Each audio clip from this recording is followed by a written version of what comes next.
Thank you, TCU, and you too, West Virginia. The Big 12 was mighty close to a disastrous postseason, and what the postseason means for the conference. This is Big 12 Breakdown. We come your way every Wednesday night at 8 o'clock Central Time, talking Big 12 football, and it's that night we bring in Melissa Treebwasser from Frogs O' War to break it down. It's all in the books, Melissa, for the Big 12 this season.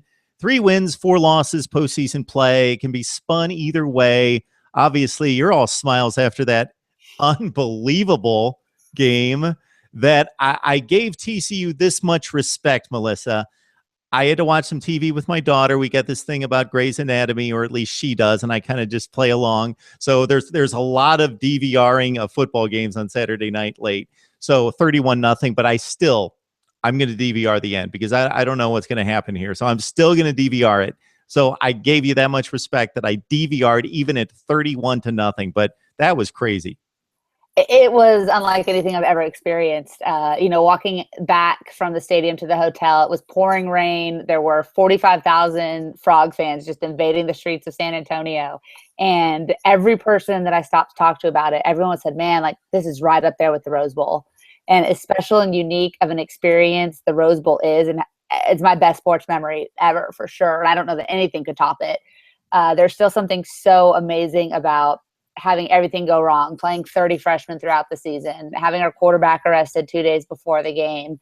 We were down in the second and third overtime to 4 wide receivers who I think had like 1 start experience the whole season. I mean, it was nuts. And to see a kid like Graham Kohlhausen, who had lost his father 2 months ago and had an hour of practice to prepare for being the starter of that game, rally that team back from 31 points. It was just special. It was really, truly magical. And I don't know that the Alamo Bowl win or lose means that much if it doesn't happen the way that it did. But I think it could really be the stepping off point for another really special season in 2016. Yeah, if we could have looked ahead and somebody would have said, okay, it's going to be 47-41, 3 overtimes, I think we both would have agreed. Yeah. Okay, yeah, that pretty much makes sense. Oregon, TCU, that's great. It was a great game, but 31-0, that was crazy. The big comeback for TCU and getting it done under those circumstances as well. Yeah. And we've got a team that, despite what outsiders would consider a disappointing season, if you don't take into consideration all the adversity, just college football playoff or bust, didn't make it happen. They were number 11 coming in. I don't know if you hang your hat or buy into the rankings at the end of the season, if you care much about that, but they should bump up to top 7 or 8 in the country. Yeah, I think so. And, we were talking to somebody before the game about that and how it really didn't matter all that much where you finish at the end of the season. If you don't win your bowl game, if you don't win a championship, then it's just a number, and it's arbitrary because you're a whole new team the next year. But I do think it helps with recruiting to be able to say we finished in the top 10. I think it helps with your national perception to be a top 10 program. So be the second time in a row TCU's finished in the top 10. I think that TCU has, I saw a stat on Twitter earlier, something like 6 or 8 top 10 finishes in the last 10 years. So, I mean, there's been, it must be 6, 8 wouldn't be right. There's been some continued success. And if you're trying to build a national brand, if we are trying to be looked at the same way, I mean, for instance, Oregon is looked at, being able to compile a successful season after successful season goes a long way towards that. And, I think the best thing that happened out of this Alamo Bowl, other than this great story and this euphoria that Frog fans are feeling, is that I think it gave Gary Patterson a level of respect nationally that he hadn't quite earned yet. Not that he didn't deserve, but people are talking about him, all over the country. It was on Good Morning America. It was in like the New York Times. So he's been all over everything. And people are saying, man, this guy in Fort Worth is pretty special. And he's doing some pretty amazing things with his team. So it's just taken us to that next little level that we needed to be in order to maybe hopefully sign our first ever 5-star recruit this offseason. Well said. I think you allude to a good point. It's one thing to be a top 10 team in the country, which is a great accomplishment. It's another thing when you didn't necessarily have a great season and you're reaching the cusp of the elite, when you can say things didn't happen the way we expected. We fought through a lot of adversity. A lot of things didn't go our way. We still finished in the top 10. That's really good stuff. It's funny because Gary Patterson won just about every coaching award there is last year for, an 11-1 or 12-1 season.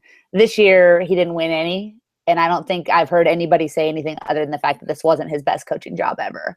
I mean, I don't know that there are a lot of programs out there that could play 30 freshmen, to lose 8 starters, to lose your quarterback 2 days before the game and still come up with 11 wins. But I will have to say, and I'm hesitant to do it, but it's the right thing to do. I've got to tip my hat to looking back a couple weeks to Art Briles and Baylor and what they did against UNC.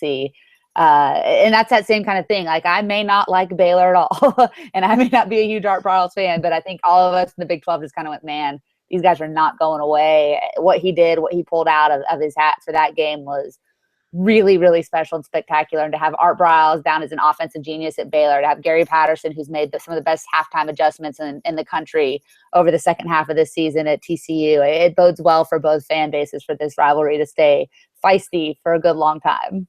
No, you take me down the path I wanted to go, because that was the game outside of the New Year's Six and some of the games close to New Year's Day where a lot of people were looking at, okay, this North Carolina team went to the ACC championship game. Baylor had some rough times just because of injuries, most likely. And this is a high-flying affair. This is going to be fun to watch, but it's also pretty important that the winner, like the TCU-Oregon game, is going to finish in the top 10. So they're going to put a cap on its season. My gut was telling me Baylor's better. Baylor's better. North Carolina is not that good, but how are they going to overcome first and second string quarterbacks, best running back, best wide receiver, left tackle, all that's gone. And I, like a dummy, picked North Carolina, but Baylor, that running attack was like crazy good. Well, and they set a record for all-time most passing yards in a bowl game a year ago, and they set a record for all-time most rushing yards in a bowl game this year. So Art Briles' versatility knows no bounds. And if he ever does stop producing A-plus quarterbacks, which I don't see happening, he's shown he's got other ways to win. So it's pretty amazing. It's pretty amazing what he did. And again, I'm just so loath to say it, to compliment them. But it really is. It's neat anytime you can see a coach make an adjustment on the fly. You've got to respect his ability. I will say on the other side of the coin, and not taking away from what Baylor did at all, but for Larry Fedora to never make an adjustment, to never put 8, 9, 10, heck, why not put 11 guys in the box? I'll never understand what his thinking was. And to say that they weren't prepared for that after the game, it made no sense. How are you not prepared? They're down to their third stringer who hasn't thrown a pass in over a month. Like, I think they're probably going to run what they ran against Texas that started looking really effective in the second half. So that's on Fedora, but that's far more credit to Briles than it is a knock on what Fedora did. Yes, the Heels did have game tape on it. It was, This is a running situation. It's been going on for a while that they had to deal with this. We got to talk about Oklahoma. That was the big game on the big stage, and it was a great game for a half, and things got away from the Sooners in the second half. I think what came to roost was that Oklahoma's offensive line could not protect Baker Mayfield well enough, and that was kind of the concern. Of course, our buddy Matt Hofeld was on last week to talk it up, and that was the big concern. Shaq Lawson, even though he got knocked out of the game, that Clemson front four really went to work and showed off its speed in getting to Baker Mayfield. So just your thoughts about Oklahoma's performance. Well, I think it came down to 3 things. Number one, when Oklahoma lost to Texas, it was because they were dominated in the trenches on both sides of the ball. Texas imposed their will offensively by just running the ball down Oklahoma's throats. And defensively, they were able to get to Baker and cause some problems. So that was first and foremost. That was something where people started saying maybe OU isn't real tough up front on either side of the ball. And that came to roost against Clemson for sure. You've got a really talented Clemson team. You've got Baker Mayfield was the hottest quarterback in the country at the end of the season. He was playing lights out. And I think it was one of those cases where sometimes having that time off really benefits a team, and sometimes it really hurts a team. And when you're coming in on fire, having to step away from the game and come off the field, sometimes you cool off a little bit. And he didn't look like the quarterback that was lighting up TCU, was lighting up some of those teams at the end of the season. He looked more like a guy who hadn't played in a month, and that really hurt him. And the last thing is, and a lot has been made of this, but OU played Baylor without their starting quarterback. OU played TCU without their starting quarterback. By the time OSU showed up to play them, they were a shell of the team that just dominated TCU in early November. They just didn't look like the same team. So they benefited from some misfortune to teams ahead of them towards the end of the season, and looked maybe a little bit better than they were late because of how everything was clicking. And when they got back to play a really, really good Clemson team that somehow is the first underdog in the history of the world to be ranked number 1, Clemson just just was more prepared and was just better on the field that day. Melissa, we missed you the last couple of weeks. We really slugged it out in regards to these bowl games. Do they matter? How much do they matter? Which ones matter? Which ones don't? Can we talk about conferences and which conference is better? All that kind of stuff. So we got a mixed bag, and that's typical. So OU doesn't show up in the second half, but TCU, and I said it off the top, and I really believe it. Wow, TCU basically is about 80% save the conference in regards to perception. West Virginia, in terms of stacking up the numbers and the wins and the losses, West Virginia did to a certain extent. I don't think a whole lot of people were putting weight in that game, but if you're just looking at wins and losses, 3 and 4 looks a lot better than 2 and 5. You mentioned the Baylor effort. What really stands out to you, and how much stock can we put in these results? It's interesting because I think it depends who you talk to. And one of the things that I heard so much last year when we finally got to go up against the mighty SEC West and just humiliated them, frankly, was, oh, well, they didn't really care about that game. They thought they'd be playing for national championships. So it's kind of one of those things where if you're on a conference that's used to being successful, if your team loses, it's just because they didn't care. It wasn't important to them. If your team wins and you're a good conference, because we're the better conference. And I mean, obviously we hear that coming out of the SEC more than anywhere else in the country. For the Big 12, the knock on the Big 12 has always been the defense. Oh, they're high flying, but it's a gimmick offense and they don't play any defense. And so it was a little bit disappointing to see Oklahoma not step up on that side of the ball a little bit more. I mean, again, Clemson is a really, really well-balanced offensive team, but they had a chance to make a statement on that side of the ball for the Big 12, and they didn't quite get there. Obviously, Oklahoma State, which does not have a great defense by any stretch of the imagination, got just romped over by an Ole Miss team that was probably trying to get revenge from last year. Even so far as to actually use the same play that TCU used against them to score a touchdown. So a little show in front there, I guess. West Virginia, I think, was one of the more impressive performances of the night. Unfortunately, it was the next morning by the time that game actually kicked off and nobody was awake to see it. I think bowl games are more of an individual thing. I think they mean more to the individual programs than they do to the conference as a whole.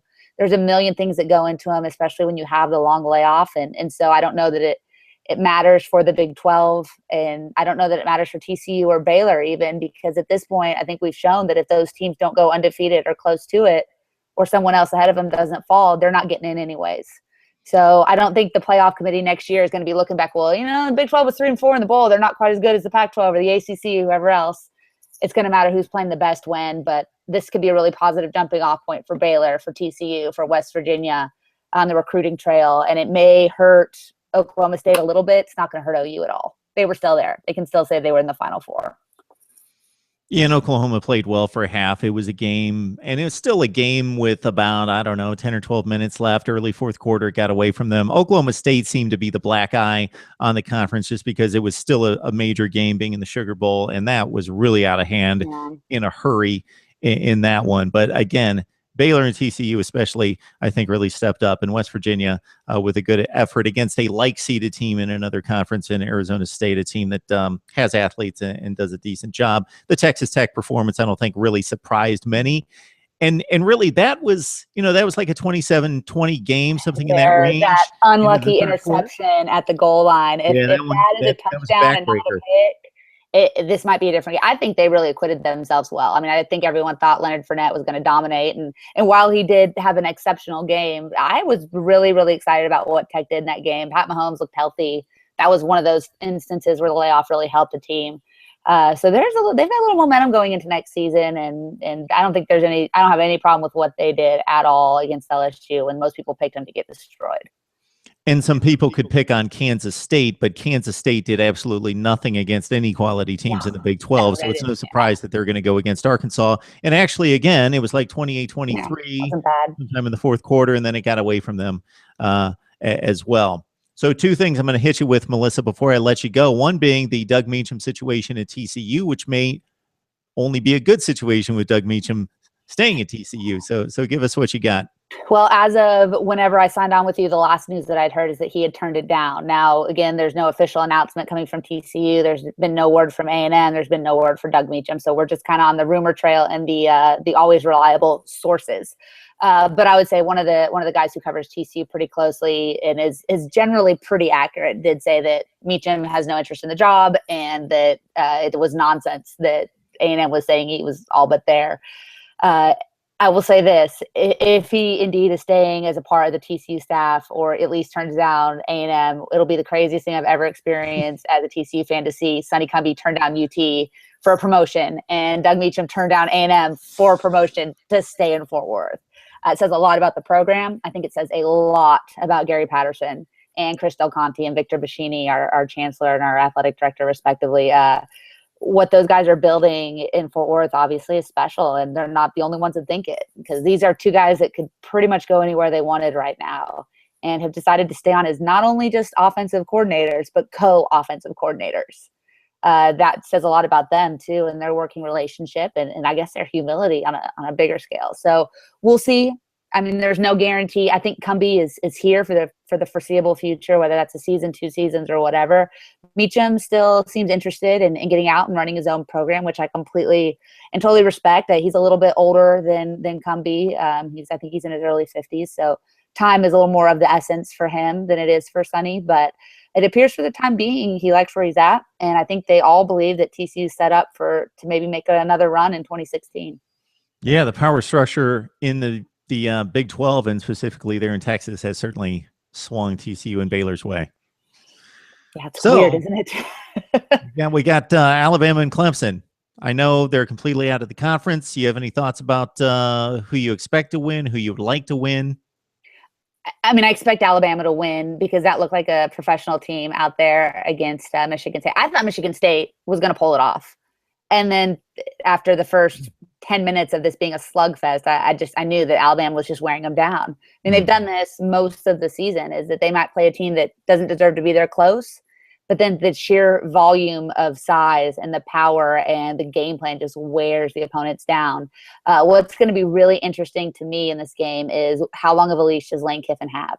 Because I do believe that Clemson's going to be able to score a little bit more than Michigan State did, obviously. And I do believe Clemson will take a lot more chances offensively, which Michigan State is not built to do. And you have Deshaun Watson, who is a guy who can make plays with his feet, that will get out of the pocket not looking to run, but looking to throw. And coverages do break down no matter how good and how many 5-stars you have back there. It's going to be a tall task to cover guys for 3, 4, maybe even longer. In the backfield or in the long balls. So we'll see. I think Clemson is the better team, but I think Nick Saban just finds ways to win these games more often than not. And I don't see them going out 2 years in a row and embarrassing themselves on the national stage. That's not Nick Saban's MO. That being said, I am hoping for Clemson, although a good point was brought up to me that for the TCUs, the Baylors, the Stanfords, the smaller, less power schools of the world, the worst thing that could happen would be Clemson getting a national championship, because now you have just another guy who gets to the top of the mountain that you're competing against on some level. Why, you think Clemson's better than Bama? I think they're more talented in more positions. I just think Bama's the better team. I mean, quarterback. You look at the quarterback. There's no competition. What Coker did was great against Michigan State, but he's not Deshaun Watson at all. And quarterbacks can win games. They can lose them too, but he's dynamic. I think he can get it done. But I'm probably picking Bama. She not only knows the Big 12 and TCU, but wow, national analyst here. That was well stated. That's good stuff. That's what I'm here for. That's what they pay me the big bucks for, right? Yes, definitely. When's that check coming? The check's in the mail. All right, Melissa Treebwasser from Frogs O' War, breaking down the Big 12 and the national scene and everything else for us on Big 12 Breakdown. All right, Melissa, thank you. We'll see you next week. Thank you very much. Go Clemson, I guess.